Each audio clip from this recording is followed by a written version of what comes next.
자, 이 좋은 부동산뿐만이 아니라 소장님께서 부동산에 관련된 상식, 정책 이런 내용도 정리를 해주신다고 했는데요. 바로 그 얘기를 지금부터 좀 집중해 보겠습니다.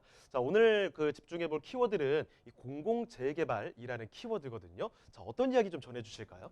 네, 그간 계속 현 정부 들어서 규제 일변도였었죠. 그러나 5월 17일 대책 때는 서울의 주요 지역에 공급을 많이 하겠다. 그러나 유이지 같은 데는 실질적으로 공급량도 적고요. 또한 여러 가지 시간이 걸릴 수밖에 없습니다. 따라서 그 다주택자 포함해서 여러 가지 그 자금 있는 분들께서는 서울의 주요 지역에 계속 투자를 했기 때문에 서울의 아파트 가격이 많이 올라간 그 이유가 있지 않나. 정부에서는 5월 17일 날 우리가 그간 그 현 시장 돌아가셨지만 그 시장님 계셔갖고 뉴타운 지역이 많이 그 해제 내지 취소가 됐습니다. 그래서 서울의 강북권 포함해서 주요 지역에 새 아파트 공급할 공간이 적었는데 공공재개발로 해서 적게는 한 2만 호, 많게는 한 5만 호 이상 공급하겠다 그 대책을 나왔는데 최근에 8.4 대책 때는 해제된 지역까지도 포함시키겠다 이렇게 나왔습니다.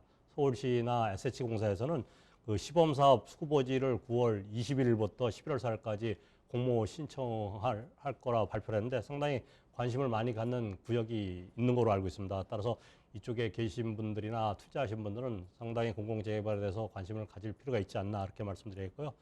오늘이죠. 21일부터 공모 이후 지분 쪼개기 쉽게 해서 전환대세다라 그러죠. 단독주택을 허물어서 신축을 져서 그 조합원 수를 늘리는 거 이런 부분에 대해서 분양권이 불가하다 이렇게 그 정부에서는 말씀했고요. 또한 그 현재 그 재개발 기존 지역 중에 약 한 27개 구역, 신규 22개 구역에서 그 후보지 대상지가 되지 않겠나. 또한 시간에 따라서 현재 지지부진한 그런 구역도 상당히 그 선례가 좋은 쪽으로 긍정적으로 미치면은 다시 재추진하는 것이 늘어나지 않겠나 이렇게 말씀드리고요. 도표 보서 말씀드리겠지만 조금 전에 얘기했듯이 기존 개발 사업구역 쉽게 해서 구역 지정이 돼서 조합 설립 인가까지 상당히 시간이 한 10년 이상 걸리는 사업장이 아직도 여러 곳 있습니다. 그런 곳 같은 경우 27개 구역 정도가 공공재개발 이번에 공모 대상지 중에 포함되지 않겠나 보고 있고요. 또한 해제나 아니면 지금 구역 지정 이전의 단계 구역 예정 구역이라 그러죠. 해서 약 한 22개 구역이 해당 지역에 신청이 들어가지 않겠나 이렇게 말씀드리겠습니다.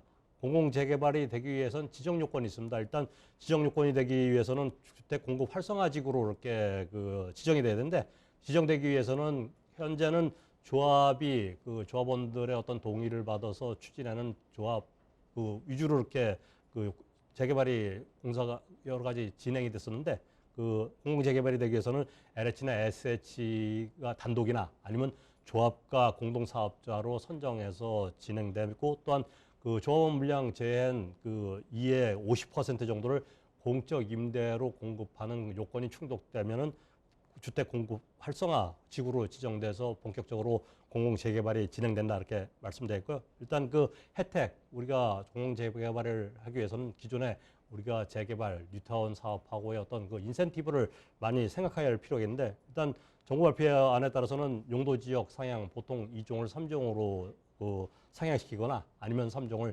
준주거지 뭐 상업지역으로 하면 그만큼 그 세대수가 늘어나기 때문에 조합 입장에서는 일반 분양 물량이 늘어나서 혜택이 될 수 있다 이렇게 그 정부는 얘기하고 있고요. 또한 용적률을 최대 지금 현재 한 20%까지 이렇게 초과해서 늘려주겠다.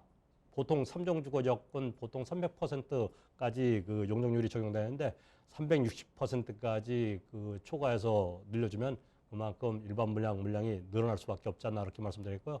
현재 조합이나 재건축 재개발 마찬가지죠. 그 분양가 상한제가 올 하반기부터 본격적으로 실시되고 있습니다. 그만큼 일반 분양 가격을 정부안대로 통제가 되다 보면은 조합의 수익이 떨어질 수밖에 없습니다. 그러나 공공 재개발에 그 진행이 되는 그런 사업장 같은 경우는 분양가 상한제가 적용이 안 되기 때문에 일반 분양가를 어느 정도까지 높일 수 있기 때문에 조합원의 수익이 늘어나면 그만큼 여러 가지 그 혜택이 늘어날 수밖에 없지 않나. 추가 분담금 정도가 더 줄어들 수 있는 그런 그 가능성이 있다 이렇게 말씀드리고요. 또한 관리처분 시 분담금이 확정됩니다. 보통 재개발 재건축 사업이 진행해도 관리처분 인가 이후 입주 때까지도 여러 가지 그 건축비가 올라가거나 아니면 조합에서 쓴 돈 그런 부분 때문에 분담금이 늘어나는 경우가 많이 있었습니다. 그러나 그 공공재개발로 사업장이 확정되면은 SH공사나 LH공사에서 이런 부분까지 관리 처분 시 분담금이 확정 이렇게 되겠다 이렇게 말씀드렸고요.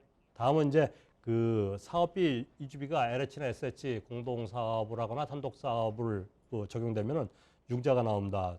일반적으로 그 교수님 조합원들한테는 이주비가 통상적으로 나왔지만 세입자까지 융자 혜택이 있기 때문에 그만큼 속도가 빨리 진행될 수밖에 없지 않나 이렇게 말씀드리겠고요. 또한 사업비 같은 경우도 1.5% 저리로서 이렇게 융자가 1.5% 융자 가능하기 때문에 조합에는 그만큼 그 사업을 추진할 수 있는 동력이 늘어날 수밖에 없지 않나 이렇게 보겠고요. 또한 기반 시설 같은 경우 국비 지원이 일부 해주기 때문에 조합의 그 여러 가지 사업비 때문에 추가 분담금이 그 늘어나는 부분을 제어할 수 있다 이렇게 말씀드렸고요. 또한 여러 가지 장점 중에 하나가 인허가 같은 경우 타당성 조사 등을 생략하고 속도를 빨리 낼 수 있기 때문에 통상적으로 재개발 유태화는 뭐 10년에서 길게 한 20년까지 그 입주까지 시간이 걸리는 경우가 있는데 정부 안대로 얘기하면 한 5년 내에 그 입주까지 가능하다. 그만큼 사업 속도를 간소화시키고 속도가 빨라지면은 추가 분담이 줄어들 수 있기 때문에